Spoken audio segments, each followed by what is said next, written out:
Bom, em primeiro lugar, eu quero agradecer bastante a Cefisa, né, pela oportunidade. A gente já vem há um tempo conversando sobre a possibilidade de trabalhar esse tema com vocês. E o Júnior, junto com a equipe da Cefisa, prontamente nos atendeu, né? A gente já se conhece há bastante tempo e a variabilidade vem crescendo bastante. E os contextos de uso da variabilidade também, tanto na área da saúde quanto na área do alto rendimento. Tá? Agradeço a todos vocês também que vieram prestigiar a live. A gente sabe que é bem importante o interesse de vocês. E certamente vocês vão sair daqui dessa live com uma nova visão do que é entender a saúde geral de uma pessoa, do paciente de vocês, ou do atleta que vocês acompanham, sob a perspectiva da análise da variabilidade da frequência cardíaca. Tá? Eu tomei contato com a variabilidade através do esporte de alto rendimento. Eu, por 10 anos, compus o corpo de profissionais na área da saúde do Comitê Paralímpico Brasileiro. A gente já teve aí a oportunidade de participar de 3 Jogos Paralímpicos, mais 8 campeonatos mundiais de diversas modalidades, né? 3 Jogos Pan-Americanos também. Aliás, queria mandar um abraço a todos os companheiros que estão lá em Lima, na ocasião dos Jogos Pan-Americanos. E 2017, 2018, tive a oportunidade de trabalhar com o vôlei de praia, com a principal dupla do vôlei de praia feminino do Brasil hoje. Então, queria mandar um abraço a todos do Beach Vôlei High Performance, lá de Fortaleza, na pessoa do Reis, né, de toda a equipe que ele trabalha. Trabalho muito bacana. Vôlei de praia, o Brasil realmente ocupa um lugar altaneiro aí no mundo. E é um trabalho muito sério, muito interessante que é feito, muito bacana. E eu tive a oportunidade de trabalhar com eles durante 2 anos. Hoje eu trabalho como analista de performance, que já comecem a prestar um pouco de atenção nesse sentido. Todos que são fisioterapeutas ou educadores físicos ou trabalham na sua área no acompanhamento do esporte de alto rendimento. Tá? É bem importante hoje a gente entender que a análise de performance é uma coisa atual, a necessidade é real. O trabalho hoje é desenvolvido para que se atinjam ou que se entendam minúcias de todo o contexto ligado à alta performance, para que esse atleta ele possa atingir níveis que o levem, por exemplo, a uma disputa de uma medalha, um título mundial, um título olímpico, paralímpico. Então, nesse nível de trabalho, a gente precisa de todos esses dados para que a gente possa entender melhor como direcionar até a nossa atuação profissional. E a variabilidade nos dá uma ideia geral de como que está a saúde e as condições neurometabólicas desse atleta.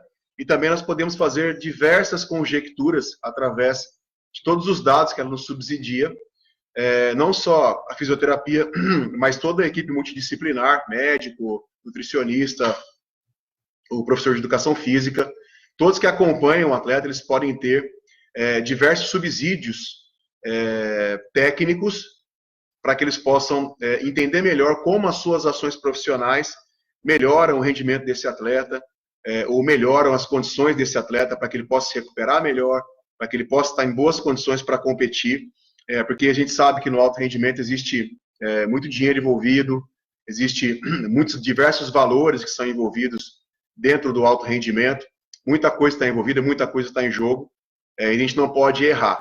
E eu penso que essa realidade, ela tem que também ser direcionada para nós que estamos no consultório. Eu falo que o DNA da fisioterapia esportiva é muito importante para que todos os fisioterapeutas possam incorporar um pouco disso, né?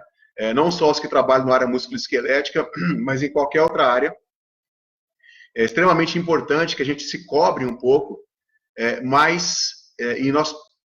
que eu sempre falo, como é possível você abrir mão de um dado ou de qualquer tipo de dado que pode te ajudar a compreender melhor quem é o seu paciente, o que ele tem, né? Como é que você pode direcionar melhor as suas técnicas, deixar um pouco de ser tecnicista, entender melhor como o paciente se apresenta, o atleta se apresenta, uma vez que a variabilidade mostra um contingente que está oculto muitas vezes. Ele não está muito claro através de testes provocativos ou testes funcionais que a gente possa fazer. A gente não consegue entender muito, só através disso, o cenário real e totalitário do problema que o atleta traz ou que o paciente traz.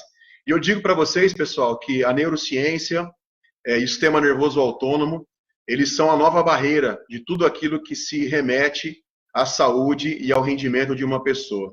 Tá? Então, entender essas regulagens do sistema nervoso autônomo, tá? Sobretudo através do comportamento funcional do coração, nos ajuda a fazer inúmeras associações para que nós possamos entender cada vez mais de modo assertivo, de modo mais detalhado, o que de fato acontece com o nosso paciente, com o nosso atleta, e como nós podemos direcionar melhor nossas técnicas e, principalmente, né, entender através da variabilidade se as nossas intervenções estão realmente sendo efetivas para proporcionar um bom balanço autonômico e, consequentemente, através de um bom balanço autonômico, todo um contexto funcional ou neurometabólico adequado nesse paciente ou nesse atleta para que ele absorva os efeitos da sua terapia. Então, não é só um exame, não é? É um controle de qualidade daquilo que você faz com o seu paciente, ok? Também gostaria de mandar um abraço à equipe TAI Brasil, através do Márcio, Márcio Malco, a Marina Rodrigues, que a gente faz um trabalho muito bacana com a Marina há 2 anos. A Marina agora é uma atleta do UFC, já fez 3 lutas, e eu falo que essa oportunidade de trabalhar com eles foi uma oportunidade muito importante para mim, porque a gente conseguiu, através da variabilidade, entender diversas questões que a literatura não nos mostra, que os artigos não elucidam para a gente na sua totalidade, mas a expertise ali, no interagir com os dados e fazer as correlações com o que nós vemos no atleta, isso é extremamente importante. Isso nos trouxe muito aprendizado sobre como conduzir de modo seguro, de modo eficiente, a rotina de um atleta de alto rendimento. Então, um grande abraço, Márcio, Marina, prazer estar trabalhando com vocês. E agora, mais recentemente, a gente acabamos de fazer uma associação também para fazer análise de performance do atleta Michel Demolidor, também, que é do UFC. Então, nós estamos com esses 2 atletas do UFC, com a variabilidade, e diversos outros atletas do fisiculturismo, do ciclismo, do triatlo, que a gente acompanha também há bastante tempo. Então, a gente fala que esses atletas, quando eles começam a receber os nossos dados, e a equipe que os acompanha, quando ele passa a perceber que o dado mostra que ele não dormiu bem, embora ele ache que dormiu bem, a gente recomenda algumas situações do sono polifásico. Ou esse atleta, de repente, ele está muito agitado, ele tem uma variável alterada na análise da variabilidade que mostra que ele está com pensamentos invasivos. Então, que ele vai fazer uma meditação, a gente recomenda uma meditação para ele, ele vai lá e faz. A gente percebe que esse atleta ele não está com a sua recuperação plena, ele dormiu e a sua recuperação neurometabólica não está plena. Ele está finalizando um processo de reparação ainda, ou de recovery fisiológico. A gente vai e induz ali, ou indica para que ele possa ter uma liberação mais da sua dieta, inserir um pouco mais de carboidrato para que ele possa ter uma recuperação mais rápida. Então, ou até no treinador, que tem lá previsto no seu microciclo uma alta intensidade ou uma complexidade de exercício, a gente de repente vê as condições do atleta e faz assim a orientação, acho que hoje não está muito legal, é um trabalho de explosão de potência, vamos segurar um pouco, vamos fazer uma quebra de rotina, vamos administrar um recovery, uma recuperação no meio das rotinas, vamos fracionar melhor essas cargas. Então isso tem ajudado muito, e eu estou bastante feliz assim com os resultados. A variabilidade ela é encantadora, ela te fascina com o potencial que ela oferece para que você descubra coisas que até então uma ficha de avaliação comum não te dá, como eu disse anteriormente, um teste provocativo não dá. Tá? Então ela está na vanguarda de uma rotina de avaliação neurofuncional para o profissional que quer realmente entrar no século XXI, que quer realmente trabalhar com a neurociência do seu lado, que não vai ficar só em cima das técnicas físicas ou musculoesqueléticas, mas que entende que todo o controle dessa funcionalidade musculoesquelética é neurológico. Tá? E sistema nervoso autônomo, pessoal, como eu disse, é tudo. Ou você acorda e vai estudar rápido, né, vai interagir rápido com o que o sistema nervoso autônomo tem para te mostrar e te ensinar, e fazer as correlações com a sua qualidade de trabalho, qualidade dos seus resultados, você vai ficar para trás. A variabilidade, ela é inevitável, né? Ela veio para ficar e não tem mais volta. Alguns países na Europa e nos Estados Unidos, até seguindo essa tendência da telemedicina, né, de fazer algumas mensurações ou avaliações funcionais à distância, através de aplicativos ou recursos de monitoramento remoto. Isso faz com que hoje uma pessoa que é monitorada por um serviço de saúde, né, ela só vá realmente no consultório se a equipe constata na leitura dela, na leitura diária, que ela faz uma leitura diária, envia esses dados pela internet, a equipe tem acesso a esses dados e ali entende se há uma necessidade real dessa pessoa comparecer no local para que possa ser melhor avaliada, melhor conduzida, ou se pode ser feita uma recomendação à distância, na rotina ou no cotidiano dela. Tá? Então, isso é o futuro, né? Isso veio para ficar. Tá? Então, é importante que vocês comecem a se conscientizar nesse sentido e tenham na variabilidade um ponto de confiança para que vocês possam executar o trabalho de vocês de uma maneira muito segura, muito assertiva, tá? E muito competente, ok? Então, obrigado mais uma vez, feita essa introdução. A gente vai, então, entrar aqui nos slides. Eu mandei... É difícil falar sobre variabilidade sem que você tenha a informação visual, né? Então, eu vou fazer uma breve explanação sobre a base constitucional da variabilidade, o que é a variabilidade e como é que nós podemos aplicar a variabilidade no monitoramento de overreaching, overtraining e recovery, gestão de recovery, ok? Então, vamos lá. Então, espero que todos estejam aí com a sua aula. O primeiro slide aí, número 1, ele está ali fazendo uma revisão rápida da organização funcional do sistema nervoso. Então, nós temos ali, nesse fluxograma do slide 1, lá em cima, o sistema nervoso, ele se divide funcionalmente e anatomicamente, né, no sistema nervoso central e no periférico. E o periférico, ele tem uma subdivisão, né? Sistema nervoso autônomo, sistema nervoso somático e o sistema nervoso visceral, que é o nosso chamado cérebro intestinal ou cérebro cardíaco, né? Recentemente tem sido cada vez mais estudado a composição de neurônios autonômicos da região entérica ou intestinal e também da região cardíaca. Inclusive, esses chamados cérebro entérico e cérebro cardíaco, eles estão muito ligados à sobrevivência, ao instinto de sobrevivência e também ao mar das emoções e às oscilações emocionais que nós podemos ter. E eles também não, por incrível que pareça, eles também exercem comando sobre o sistema nervoso central, tá? Então, não é dentro da hierarquia funcional apenas o cérebro que comanda essa rede neuronal cardíaca entérica, ela também tem a sua autonomia, ok? Então, voltando ali no slide, e nos interessa agora o sistema nervoso autônomo.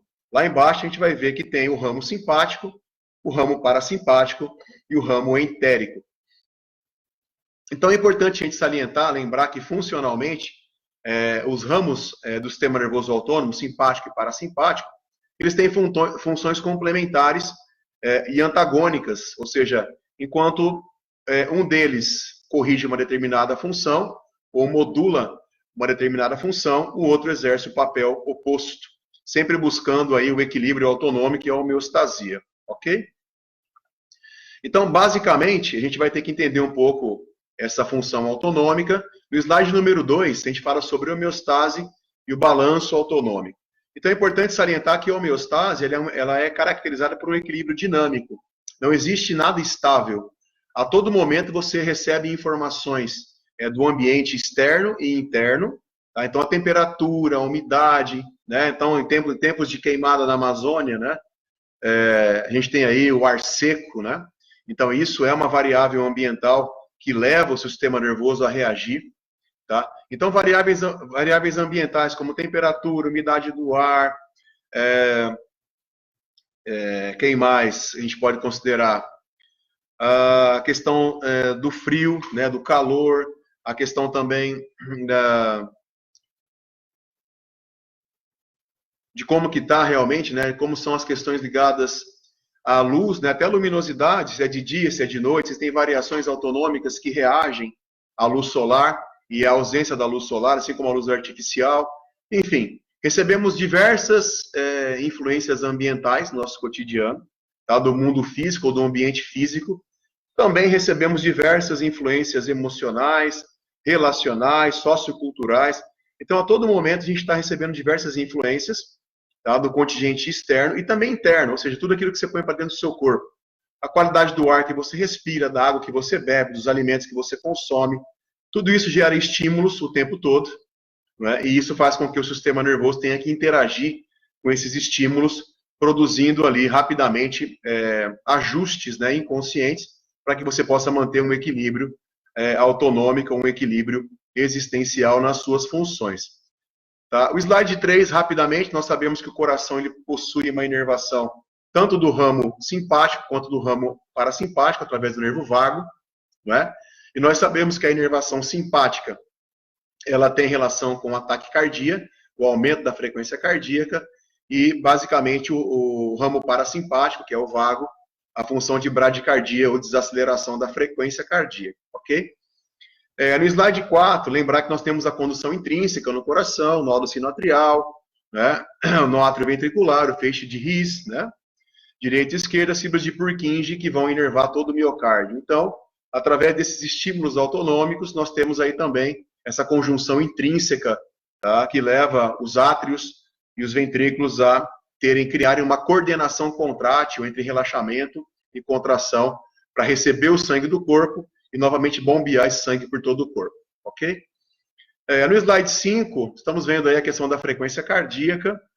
Nós temos ali o traçado eletrocardiográfico básico, complexo, formado pelas oscilações ou ondas P, QRS e T. Tá? Isso é bem importante porque isso representa para nós os momentos de despolarização atrial, tá? Repolarização ventricular, contração atrial, né?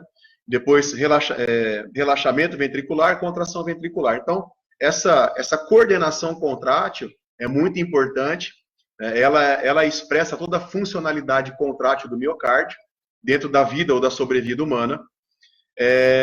E é importante que a gente também entenda que esse comportamento contrátil, ele pode estar mais acelerado, conforme eu disse antes, ou menos acelerado. Fazendo aqui um parêntese rápido, imagine que você recebe uma informação do ambiente que te assusta, né, ou que te paralisa, um medo. Né? O que é importante a gente entender? Sempre que o estímulo que vier do ambiente externo ou interno, ele for nocivo, tá? Você vai ter quase sempre um predomínio do ramo simpático, através de uma reação de estresse. Isso vai criar, entre outras alterações, o aumento da frequência cardíaca. Tá? Ou seja, reação de luta ou fuga. Diante de uma situação ameaçadora, eu preciso enfrentar ou fugir. Ok? Porém, se a situação que você vivencia, ela causa prazer ou relaxamento, você vai ter uma interação funcional por parte do parasimpático, do ramo do vago, e aí você vai ter uma bradicardia funcional, relaxamento de todas as suas funções. Beleza? Isso é bem importante a gente já definir para a sequência da aula. Passando no slide 6, slide 7, perdão, tá? Só ratificando o que eu acabei de falar, nós já entendemos então que o coração se comporta de maneira contrátil, né? Funcionalmente, existe uma coordenação entre a contração dos compartimentos cardíacos. E essa coordenação ela é ilustrada pelas oscilações eletrocardiográficas, né? Onda P, onda QRS e onda T. Ok? Vamos já ficar atento agora para o slide número 8, que aí tem a definição básica do que é a variabilidade da frequência cardíaca. Variabilidade indica variação. Tá? Vocês vão perceber ali que existe, no slide 7, uma distância entre as duas ondas R, que equivalem à despolarização do ventrículo. Ok? E a gente sabe que uma pessoa que está em repouso com uma frequência de 72 batimentos, 80 batimentos, nós precisamos entender que o intervalo entre cada batimento, ele não é exatamente igual. Vocês vão ver ali embaixo, que na casa de milissegundos, que é 1 segundo dividido por 1000, vocês vão ver ali embaixo que tem ali um batimento, no começo daquela sequência de batimentos, no primeiro intervalo, 331 milissegundos, depois 332, 321, 327. Então, há uma pequena oscilação na casa de milissegundos entre cada batimento. E a variável matemática e estatística que compreende isso é a variabilidade da frequência cardíaca. Vamos definir assim. Excluindo situações patológicas, tá, do sistema cardiovascular, que não é o caso nosso aqui nesse momento, mas quanto mais esses intervalos variarem num padrão de normalidade, ok? Maior é o predomínio vagal, ok? E maior são as condições de saúde e as expectativas de rendimento dessa pessoa, ok? Agora, se nós temos aí uma bradicardia ou uma lentificação da frequência cardíaca. Agora, se nós temos um aumento da frequência cardíaca no repouso, tá? Esses intervalos entre um batimento e outro, como vão existir mais intervalos, a probabilidade de haver uma repetição de tempo entre intervalos consecutivos é maior. Tá? Então, a variabilidade vai ser menor. Ok? Então, uma pessoa que tem uma variabilidade menor, normalmente ela está com um predomínio taquicárdico e também um predomínio simpático ou simpaticotônico da sua função. Aí esperamos que é uma pessoa que pode não estar com a sua saúde nas melhores condições e também podemos fazer correlações com uma expectativa talvez um pouco menor de uma boa performance no esporte ou de uma boa funcionalidade no esporte, ok? Então, resumindo, boa variabilidade significa o quê? Predomínio do parasimpático, tá? E uma bradicardia. Tá? Uma variabilidade pior, ruim, indica um predomínio do simpático e uma frequência cardíaca um pouco mais acelerada, beleza? Então, dando sequência agora aí. Só para ratificar, eu já tinha apresentado isso um pouco antes. Aí tem o modelo biopsicossocial, segundo Dahlgren e Whitehead, que mostra aí, né, vocês estão vendo aí um fluxograma, um infográfico, perdão, mostrando ali na esfera verde, está em inglês, lembra que as condições de vida de uma pessoa, ou de estresse de uma pessoa, o estresse que ela recebe do ambiente externo e interno, depende da idade, do sexo, né, fatores hereditários. Tá? Também, naquela linha vermelha ao redor do verde ali, de fatores ligados ao estilo de vida da pessoa. Tá? Em laranja, nós também temos inferências, não é? De toda a rede de contato social dessa pessoa, como se dão os vínculos sociais.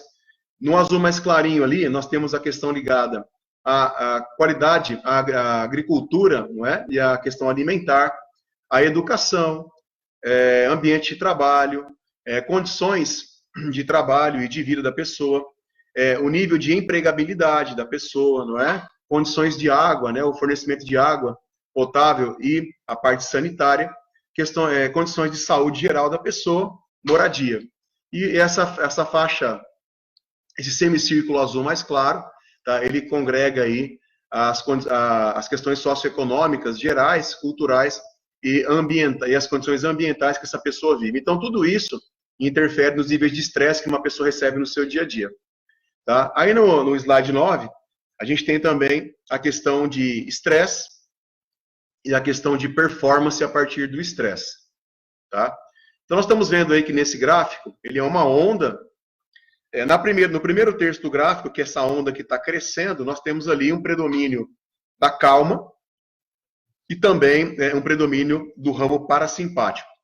A zona de melhor performance estaria no meio, em que existe o chamado estresse bom, ou eustresse.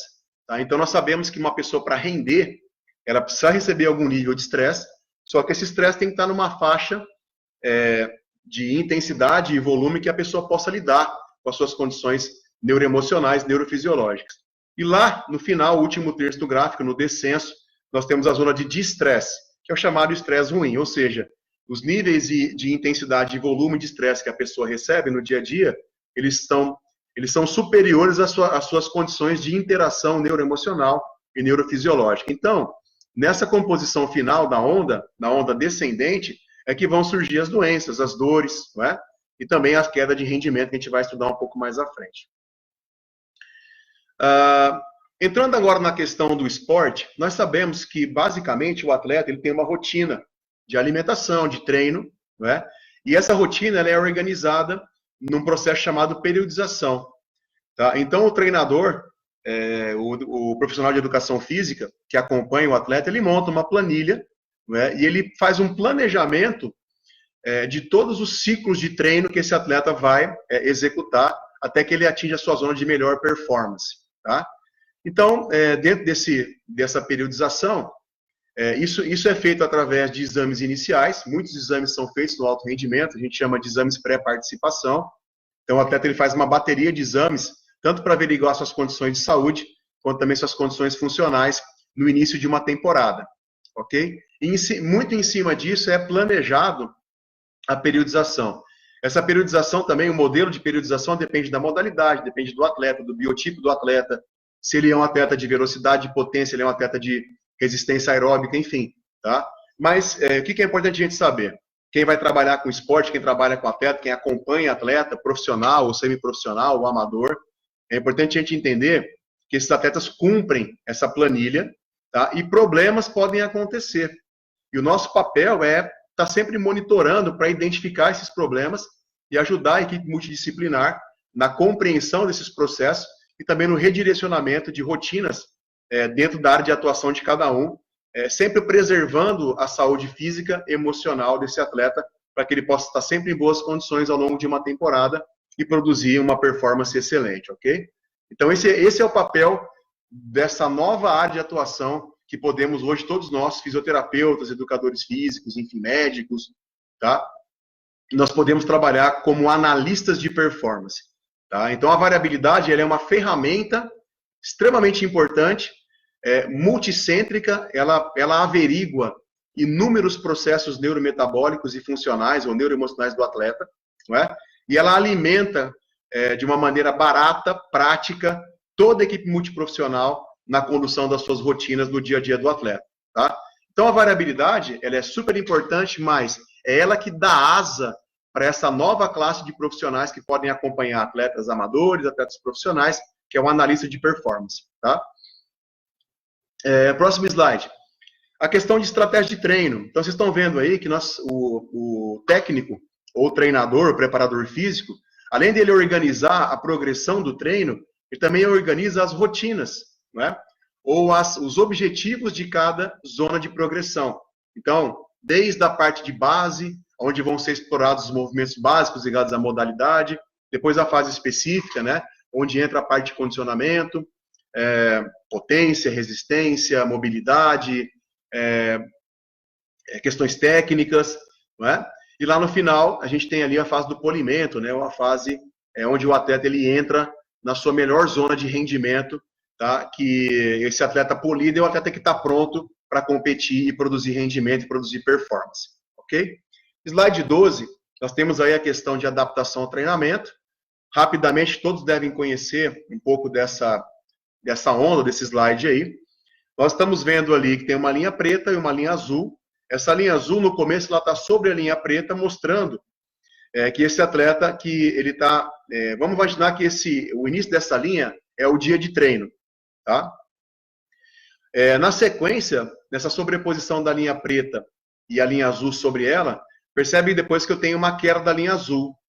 Essa queda da linha azul, vamos entender assim, esse atleta, ele foi exigido nas suas funções, não é? Ele depletou reservas funcionais, né, a partir do treino, ele esgotou, ele criou microlesões musculares, né, que vão depois serem muito importantes para a hipertrofia, ele depletou reservas alimentares, reservas energéticas, não é?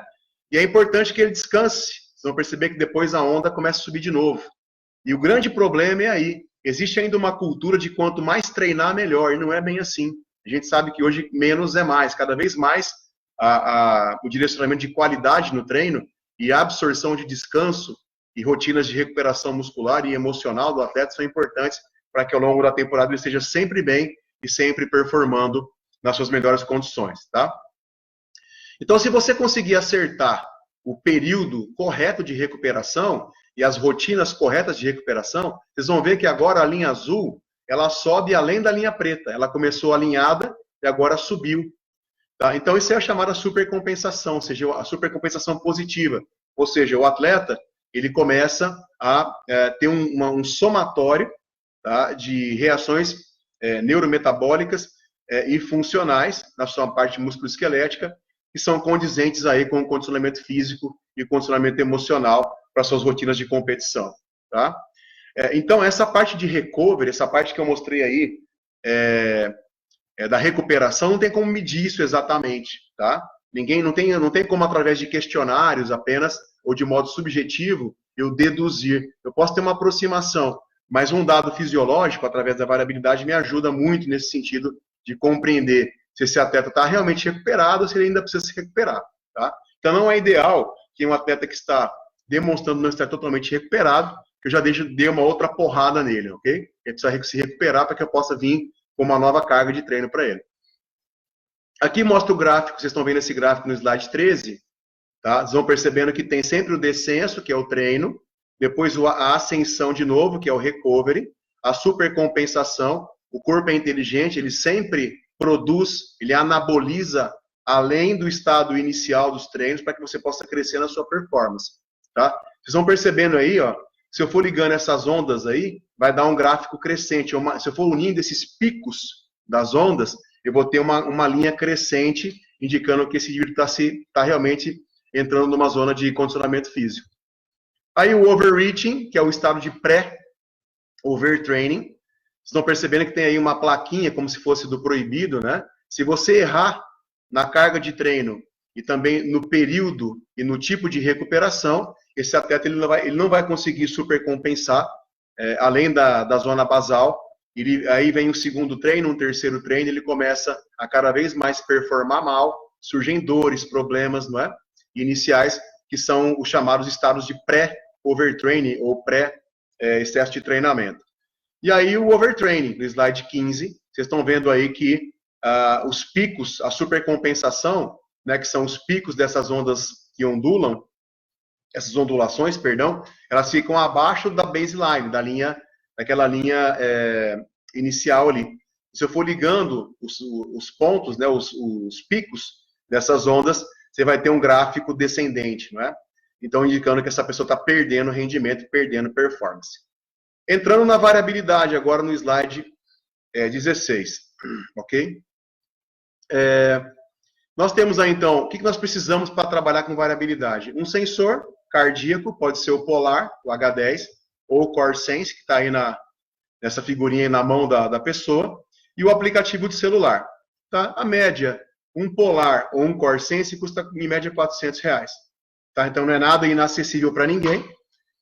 O aplicativo, nós usamos o Elite, HRV, ele é baixado gratuitamente. Então, o atleta ou o paciente, ele coloca o sensor cardíaco ou de dedo, sincroniza por Bluetooth no aplicativo de celular e é feita uma leitura de entre 2 e 4 minutos, ok? Ao final, o indivíduo salva essa avaliação, esses dados são enviados para o servidor da Elite, que vai produzir toda a estatística para que o analista possa realmente avaliar, compreender o que está acontecendo e, a partir daí, alimentar a equipe multidisciplinar com as orientações necessárias. Tá? Então, hoje nós trabalhamos aí, nós estamos com esse projeto bastante efetivo no MMA, não é? E no UFC, os atletas do UFC, tanto a Marina contra o Michel. E o analista de performance, pessoal, ele pode trabalhar não só na questão de performance, mas nós podemos trabalhar na prevenção de lesões, e através da fusão da variabilidade com a termografia, com a algometria, o monitoramento do excesso de treinamento, ou do pré-estado de excesso de treinamento. Nós podemos usar a dinamometria aí para poder também fazer inferências sobre a função muscular, e a gestão de recovery, né? Quando é necessário fazer um recovery, como fazer esse recovery, tanto na sua variável ativa quanto passiva. Aí entra todos os recursos hoje que a fisioterapia tem, né? As botas de compressão, as botas de criocompressão, as liberações miofaciais, manuais, instrumentais, mecanizadas, enfim, beleza? Que é a febre hoje aí. E o uso disso, muita gente usa isso sem ter critério. E a variabilidade oferece um critério para que a gente possa trabalhar com segurança. Sabemos que a prática com base em evidência, tá? O slide 18, ela deve congregar um equilíbrio entre a experiência clínica do profissional, a melhor evidência disponível sobre aquilo que o profissional está fazendo e também a preferência ou a assertividade de quem recebe esses tratamentos. Então, é muito importante que na nossa atuação na variabilidade, nós possamos ter esse equilíbrio. Então, existe muito artigo, só se você entrar hoje no banco de dados, você vai perceber e fazer uma comparação da variabilidade, colocar palavras-chave. Variabilidade da frequência cardíaca, nos últimos anos, de 5 anos para cá, aumenta exponencialmente o número de artigos, né, cada vez mais, que usam a variabilidade como um vetor de análise de saúde geral e de performance, tanto de pessoas comuns quanto de atletas, tá? Mas também é importante que o profissional conheça, né, o público que ele trabalha, né, as características desse público, e também é importante que o paciente ou o atleta ele tenha prazer ou ele não tenha nenhum tipo de contravenção a receber esse tratamento ou essas informações, ok? Aí eu deixei para o final, a gente vai finalizar agora, um gráfico, isso aí que vocês estão vendo, ele é um gráfico do Elite, tá? do nosso aplicativo, e também do site americano, né? Da empresa americana que nos gera toda a parte da estatística. Esse é um atleta de fisiculturismo. O que eu quero chamar a atenção de vocês? Cada barra dessa, ela equivale a um dia de leitura. Vamos entender o layout bem assim.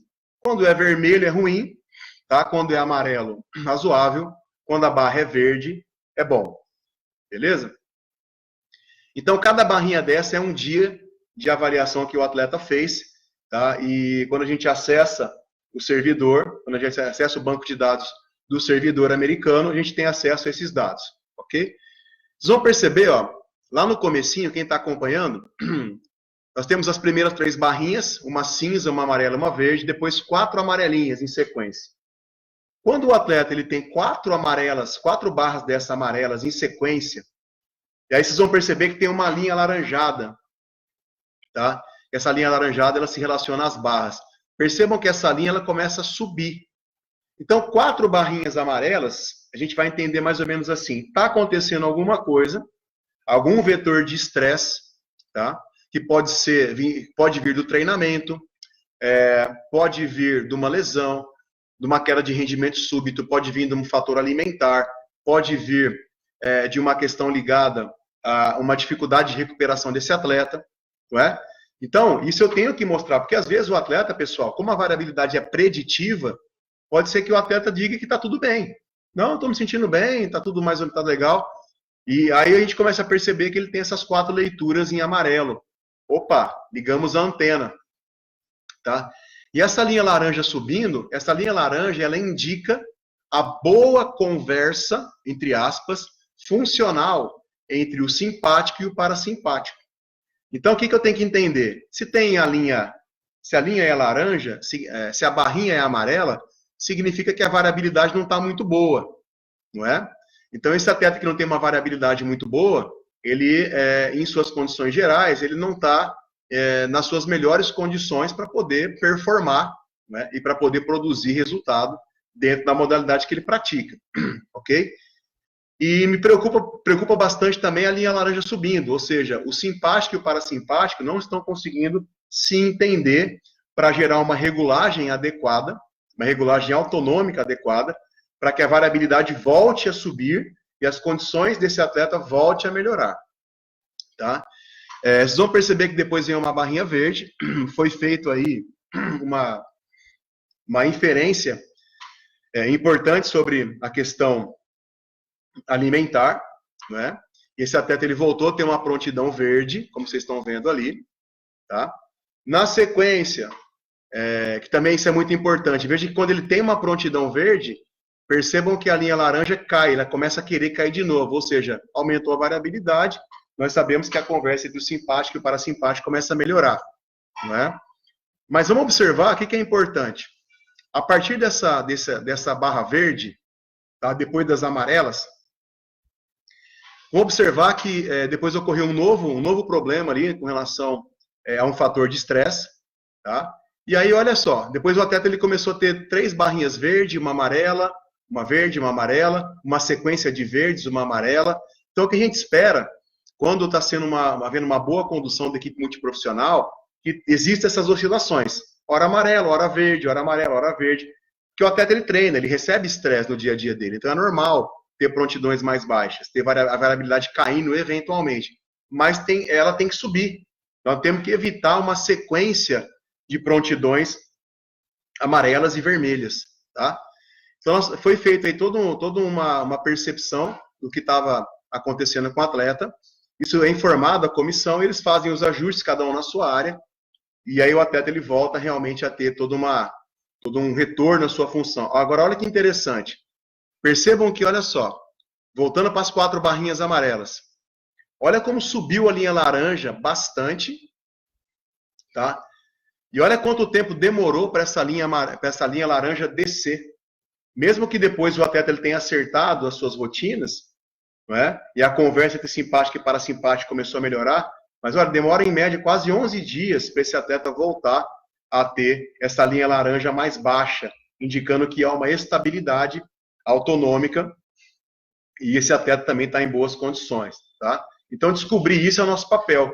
Descobrir isso, esses riscos que podem acontecer silenciosamente, e informar a equipe dentro da sua competência, cada um na sua área, as pessoas vão lá e realmente fazem as modificações que são necessárias, ok? E aqui um outro exemplo de um atleta que eu acompanho ainda, um nadador. Lá em cima, pessoal, isso aí, ó, tá muito pequenininho, mas só explicando o layout. Esse monte de barrinha aí significa o final de temporada dele, tá? As férias e depois a retomada dos treinos, beleza? Lá embaixo vocês vão ver que tem lá uma linha vermelha indicando qual que é o período das férias.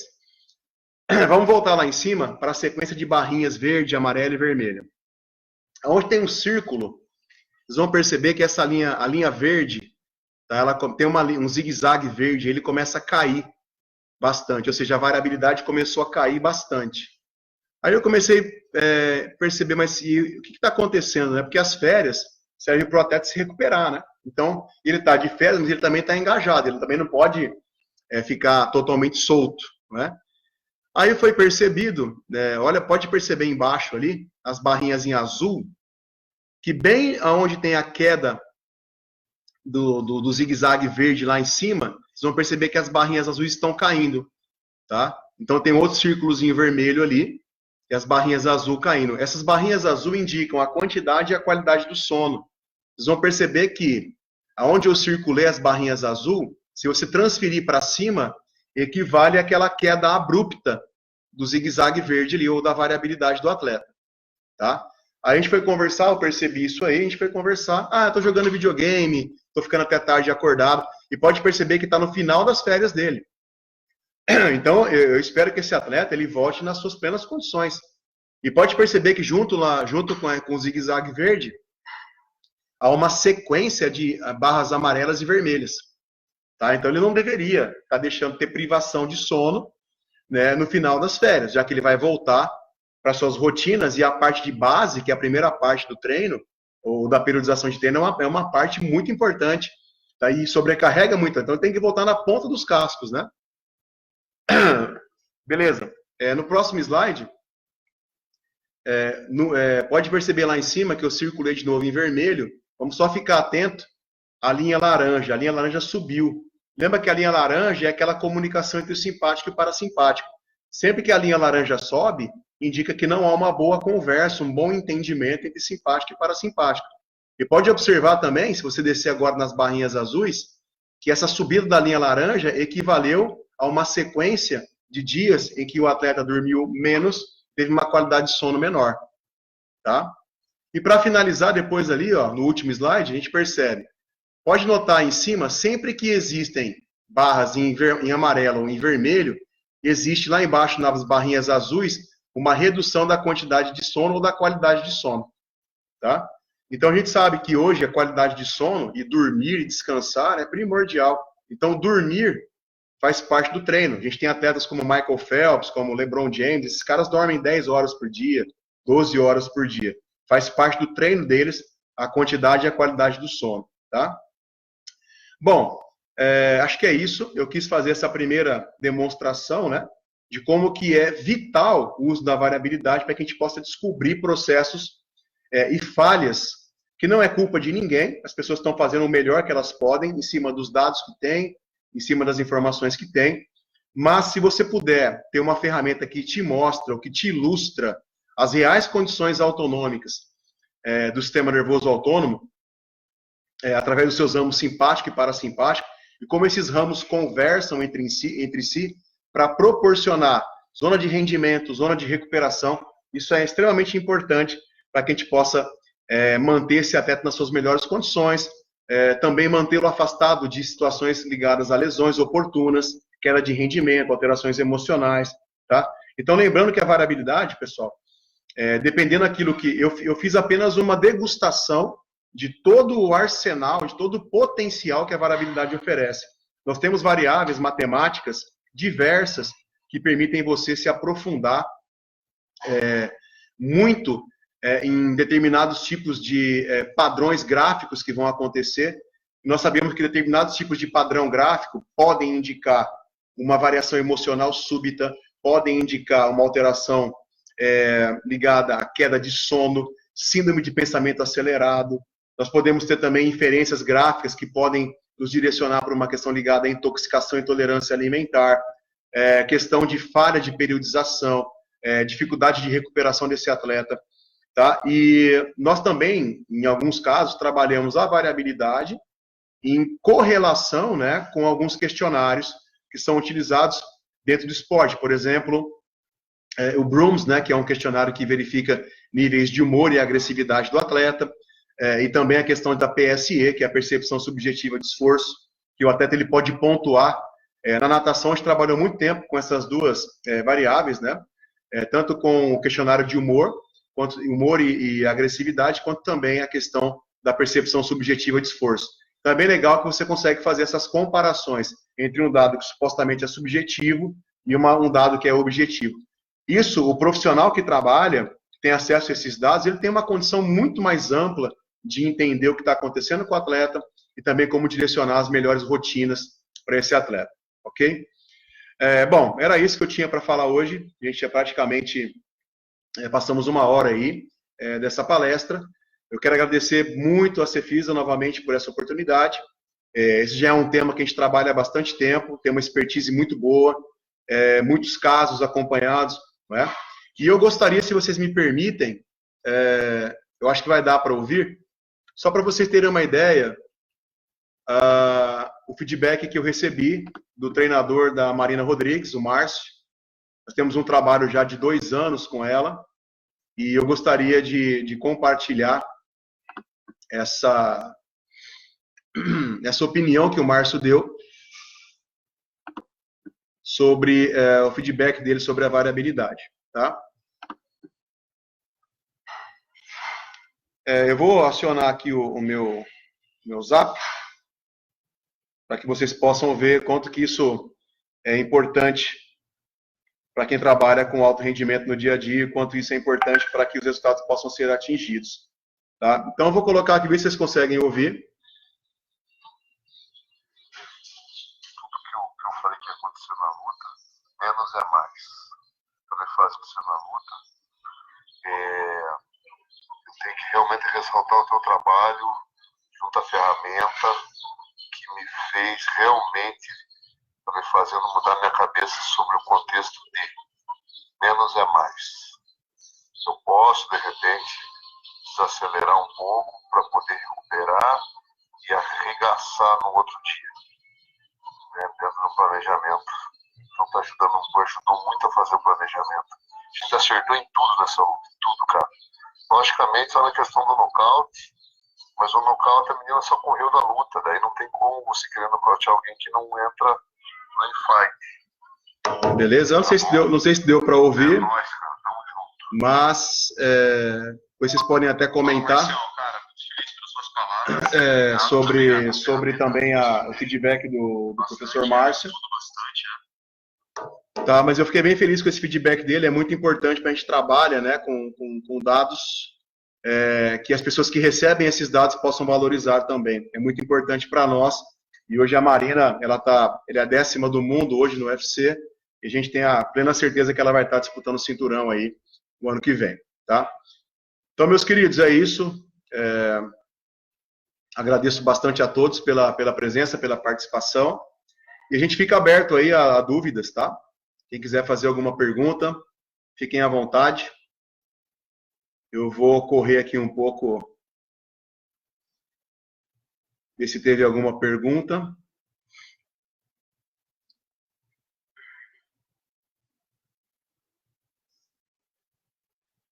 A Fádia, Pablo, grande amigo.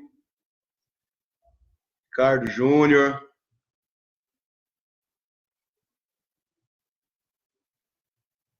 Lucas, grande Lucas, Juliana, Marcião. Bom, Marcião, tudo bem, cara? Gilberto, Juliana. Rosana, tem bastante gente aí. Muitos ex-alunos, ex-companheiros aí de trabalho.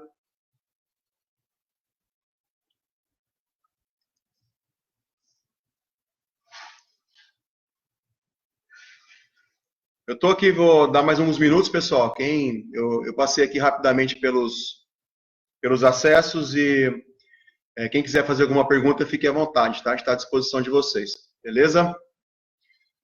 Agradeço também muito, né? Acho que a razão de eu estar aqui hoje, tive grandes mestres na área de variabilidade da frequência cardíaca, o professor Moacir Godoy, que foi meu orientador, uma pessoa maravilhosa, que me abriu muito o campo de percepção para a variabilidade. Ele é cardiologista, fez um trabalho brilhante, Faculdade de Medicina São José do Rio Preto. E também, né, por último, mas não menos importante, meu grande parceiro, meu grande amigo, o professor Alberto Alberti, que é uma pessoa que me trouxe muito da expertise, né? Com o professor Moacir a gente percebeu toda a questão científica da variabilidade, toda a rigorosidade científica da variabilidade, o potencial, as potencialidades, né? Mas o professor Alberto, com toda a sua expertise, trouxe muito desse feeling do dia a dia com os atletas, né? Dessa questão da assertividade dos dados e a correlação real desses dados com problemas e com soluções que são criadas pela equipe multidisciplinar. Então, de todo o coração, agradeço ao professor Moacir, professor Alberto, a todos da Variavita também, não é? Felipe, Rogério, Isidoro, Adriana, todos que nos ajudam, que nos apoiam.